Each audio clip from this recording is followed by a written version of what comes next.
Greetings and bienvenue, Midnight Crew. Thank you for returning to this broadcast, and welcome to new viewers joining us for the first time. If you like a video, then feel free to subscribe. The following posts are a collection of paranormal stories and legends that take place in Indonesia from the trip code user Akavir. Indo friend here, hailed from Indonesia in Southeast Asian archipelago. In this thread, I will do my best to list all mystical beings commonly found and encountered in various places in Indonesia. I'll include urban legends originated from Indonesia, tons of paranormal and cryptid shit, much larger and diverse than I anticipated. House of Pondok Indah, located in the richer part of Jakarta. A family of foreigners used to live there. Had a home invasion. Robbers killed all the house's inhabitants. Ownership changes pretty quickly, abnormal shits happened. The next owners are always haunted by ghosts and paranormal activities. Nobody wants to buy that house again. Abandoned, desolated, nobody's willing to repair it. Ghost sightings and paranormal activities reports popped up shortly. Shamans and religious clerics attempted to clean the house. Failed miserably. Locals said that the house's astral inhabitants are way too strong and numerous. Apparently those ghosts set up some kind of base camp and meeting place at the abandoned house. Once, a group of local uni students, one who always seeks mysteries and attempted to solve it, visited the house. It was kind of viral in the neighborhood that food merchants started to sell their foods near the house. One night, a fried rice seller vanished without a trace in that house.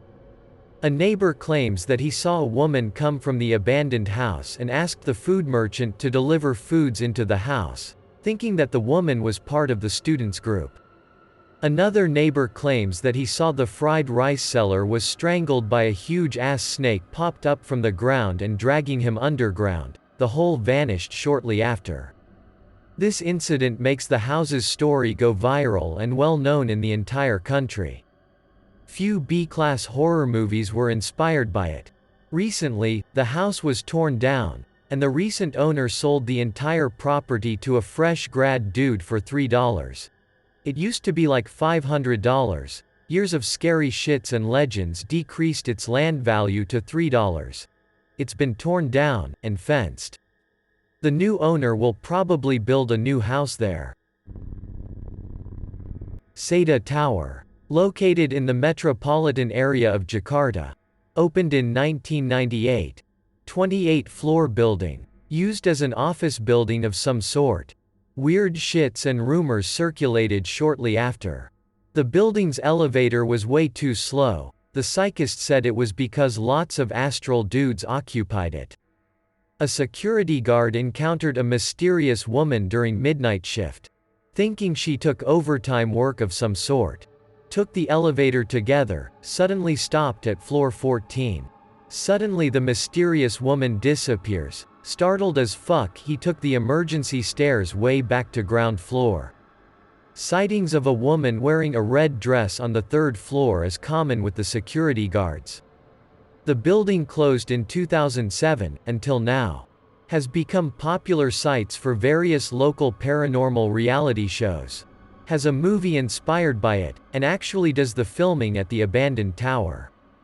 Actors and crews involved complaining about strange noises and sightings.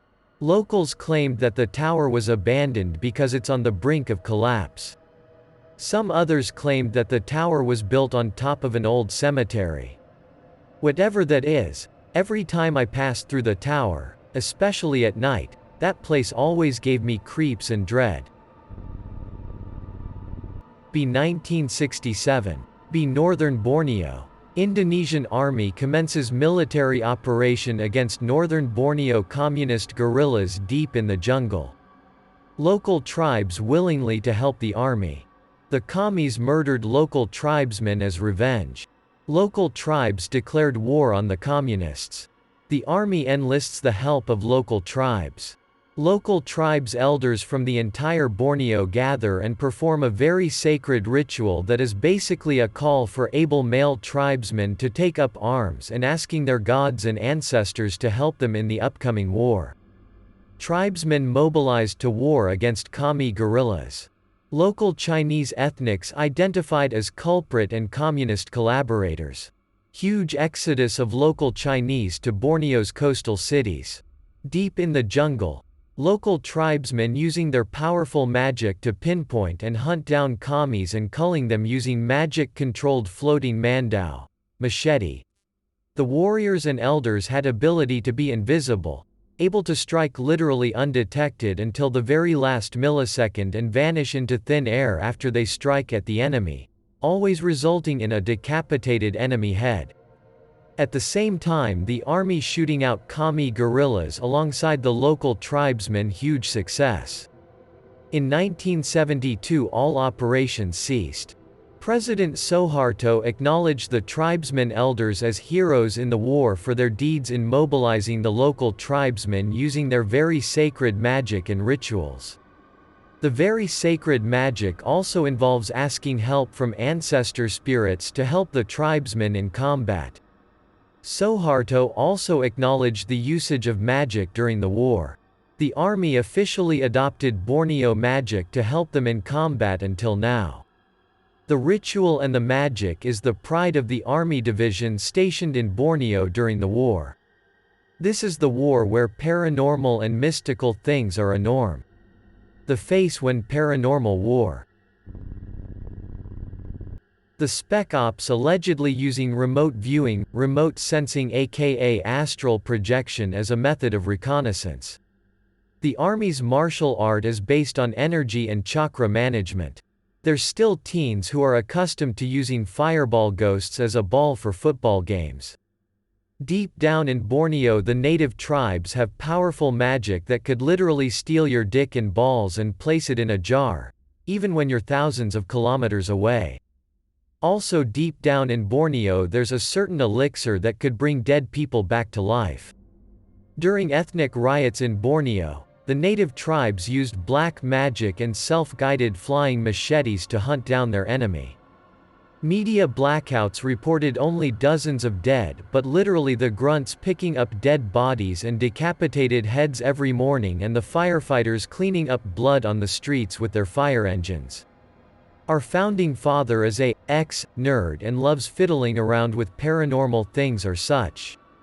Bali has its own karma sphere. Only in Bali karma will get you almost instantly, no delayed karma. We recently made a horror film that literally has ghosts as the cast, and there's a special empty seat at the cinema reserved for the ghost casts during the film's premiere night. The face when black magic usage to kill business, political rivals is common here. I still have more of this if you guys are interested. The native Papuans has a certain magic that could replace your heart with a chunk of mud instantly by a tap in the shoulder. You'll be dead if you sleep after that. During election seasons, politicians use black magic to hurt or kill their rivals. There's remote villages that had their norms based on living in harmony with supernatural beings. There's often reports of missing hikers in the mountains in Indonesia. SAR team acknowledged that if they're not found in 3 days, they've been taken by the mountain. Suhoi Superjet 100 crash site in West Java was found only after correspondence with supernatural beings that inhabited the mountain where the plane crashed. Literally all museums here are haunted. Certain persons out there are vivid collectors of jenglot, an ancient human being shrinking himself, herself in a permanent mummified state to achieve immortality. Our current president is able to do astral projection.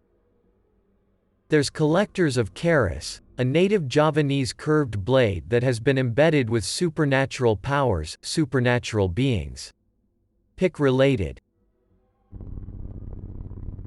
Some of our religious clerics are able to freeze other persons by literally just blowing smoke on them while smoking cigarettes. Criminals deep in the jungles of Sumatra are using black magic to conceal themselves in the night and give them the ability to jump like Tarzan and run like the Flash. It's very common here to find persons that wear onyx or gemstone rings or necklaces that are embedded with supernatural powers.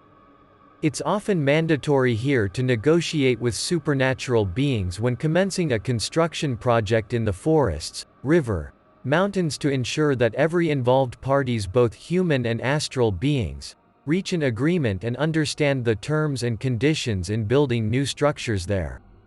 There'll be strange occurrences if you're stubborn enough to commence a new building construction without negotiating with supernatural beings. Construction machines break down for no reason, even if the machines are frickin' fresh from the factory.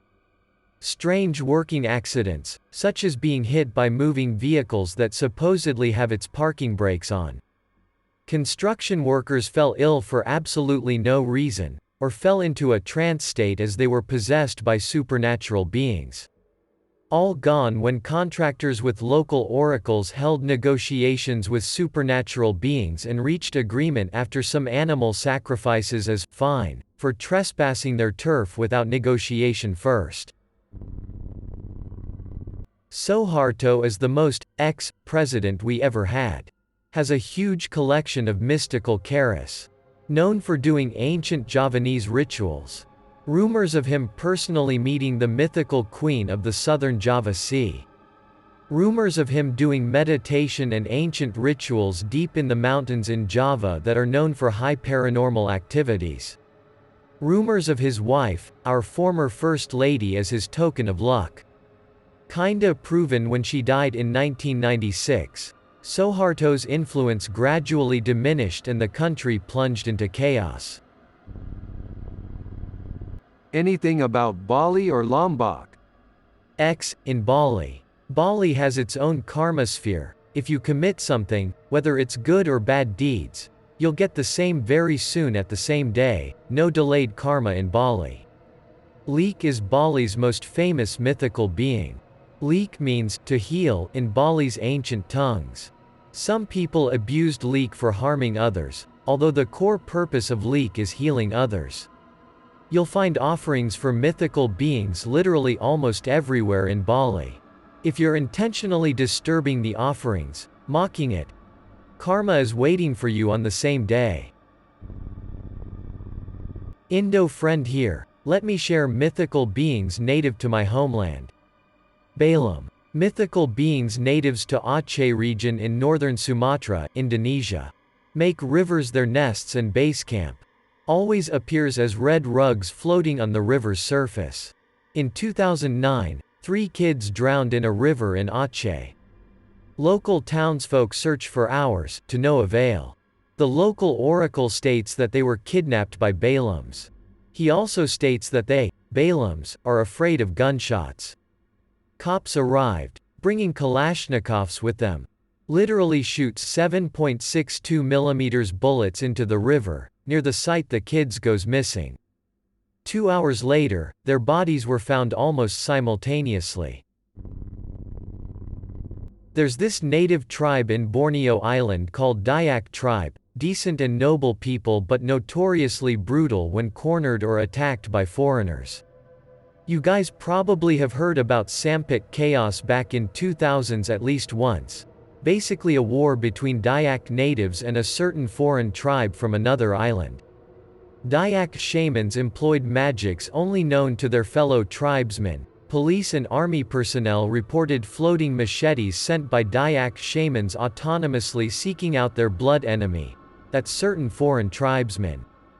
Those floating machetes will hunt and kill any person deemed their blood enemy and spared others that are not their blood enemy. Firefighters kept busy cleaning the road from pools of blood every morning. Cops and grunts were kept busy gathering and burying dead bodies killed by Dayak tribesmen, whether using magic or not. They could also revive their fallen comrades by giving them a certain potion that basically heals any kind of injuries, and could bring a dead person back to life. This certain potion is pretty popular with forestry workers deep in Borneo jungle. Be me. 2016. Visiting the most haunted museum in my entire country. Used as the central office for regional train service in colonial era. then as an interim prison in the Japanese era. A massacre of prisoners by the Japanese happened here in 1942. Me, entering the gates. Hot as fuck, like 35 degrees Celsius, even the wind is hot and shit. Suddenly feels a shivering wind blowing towards me, so cold. Suddenly got a goosebump. Holy shit. JPG. Decided to proceed anyway, touring the museum, seeing things and old tats. I'm a uni student, history major. I walked through the door that leads to the museum's basement. In 1942, hundreds of people were massacred and starved to death there. Suddenly everyone vanished, total emptiness. Heard the sound of a guy yelling in Japanese behind me. Me turns to the voice's source. What the foo? An imperial Japanese officer, very angry, with his katana draw, yelling and pointing at me shit. Started running away, heard female noises pleading for help from the basement. Nope, mind your own business, ghost. Keep running through the museum's seemingly endless corridor until I'm outside the building. Say what? Why does everyone suddenly appear again, even in the building? I'm sure I'm not stumbled upon by other visitors during my run. No more crazy Japanese ghost chasing me. Tired as fuck, but still that didn't stop me. The museum had an unrenovated section in the cellar section, still accessible for visitors. Decided to take a look to the museum's cellar. Normally, in 35 degrees Celsius, it would be so fucking hot. No, the cellar feels cold and shivering. Even with the small windows it should not be able to generate this cold. Museum guide told me this is normal, as this building's design is supposed to keep the inhabitants in conditioned temperature by natural means. There's no AC back in colonial era. But the chill is different, not the refreshing one but a dread one. Suddenly feels that in the farthest corner of the cellar section, someone is watching me. Although the only visitors in the cellar section ATM is me, and the museum guide. Turns out that the astral boss of this museum resides in the farthest corner of the museum's cellar section, most powerful astral being in my city. Ghostly bus. Buses that fell were destroyed in traffic accidents and killed lots of people. Always appears at midnight, as normal buses, but not buses normally encountered in the particular bus line. Also usually will not appear in any bus stops. Picking lone pedestrians that seek for buses randomly. Usually, the victim will fall asleep for the entire time in the ghostly bus. Passengers that experienced the ghostly bus always claimed that their journey was much shorter than the usual. Like you usually need 5 hours to go to your destination, but when you arrived it's only been 30 minutes. Happened quite often here. The most prestigious university in my country also has this ghostly bus legend. Many students encountered it. Ghost train. Trains that were destroyed in accidents. Most legends circulating in commuter train lines in Jakarta. Always appears at midnight, in remote train stations. Same with ghostly bus. Picking up lone passengers, lonely waiting for train in remote stations. Also same, time spent during the trip went much shorter. Outside Jakarta, almost no reports or legends about this kind of phenomenon. But stories circulated about train horns went off at midnight in defunct train tracks. Still happening quite often until now. Related to trains. In 1987, a catastrophic train accident occurred in 1987 in Jakarta rural areas. 156 died instantly, 300 plus severely wounded. Until this moment, every midnight locals would avoid the train tracks, particularly on the crash site. Reports circulated about locals seeing floating human intestines or being greeted by severely mutilated or crushed men pleading for help. Happens almost every midnight. Kuntilanak. Female. Some said it's the spirit of dead pregnant women. Also some said it's the spirit of vengeful women assaulted to death and eternally seeking vengeance to her assaulter. Likes to abduct kids. Can change appearance from a damn beautiful woman to a scary abomination. Likes to scare the fuck out of passerby or lone person randomly as she seems fit. Usually lives in big trees or cemeteries. Some of them are flirty towards human males.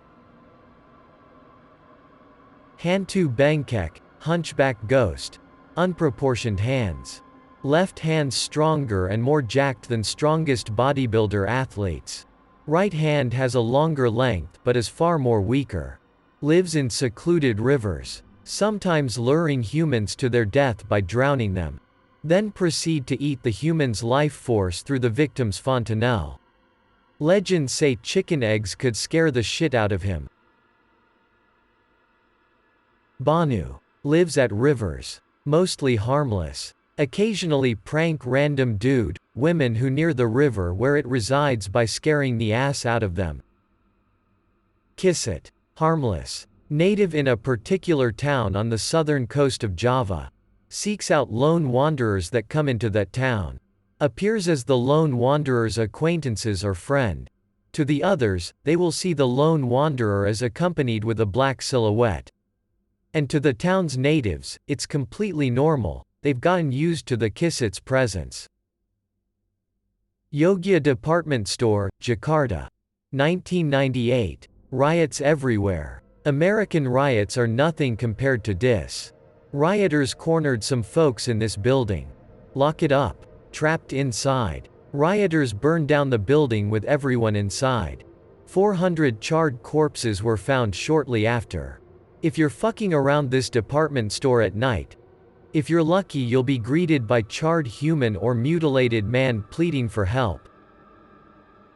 Rasuna said Boulevard, Jakarta. Literally located in the metropolitan area's most crowded part. Still haunted though. Frequent traffic accidents. Drivers and bikers claim to suddenly see shadowy figures crossing the road, prompting them to avoid them immediately. Crash. Haunted and paranormal sightings are common in this area. Some viewers may find the following video disturbing. Viewer discretion is advised. Gasang Tongkorik. Human skull that is remade into some kind of spinning top. Induced with spirits and black magics. Used for shamanic rituals to seek fortunes. Some say it was made from the skull of a person who died spilling blood. Also, some say it was made from the skull of a female who died while giving birth. And the most sinister one, some say it was made from the skulls of children that were specifically prepared, then taken into deep forest and beheaded. Serve as a medium for shamans to conduct various rituals, such as seeking fortune, curing diseases, lifting curses or even placing curses or diseases. Genderuwo. Kind of giant but hairy and fat and demonic. High sexual drive. Preyed on older women. Could shapeshift impersonating the female's husband. For what? Of course for banging her. Local urban legend says that one of the Genderuwo managed to get a woman pregnant, and the result is an abomination between human and demon. Kuyang. Female. Always seen floating, with only her head and her inner guts hanging. Likes to prey on pregnant women and newborn babies. Usually stalking her prey first in human form. Sometimes also eat a noob still at spawn. Favorite prey is a 7-month noob and above. Once become a menace that the entire village or town would impose curfew and vigilant residents patrolling the roads. Legend says they are women who has become dark magic practitioner and reached immortality drinking pregnant women's blood as their way to ensure their immortality remains. I hope that you enjoyed tonight's broadcast. If you enjoyed tonight's story, then please subscribe to the channel as more green texts will appear daily. A new broadcast will appear when the clock strikes midnight Central Time.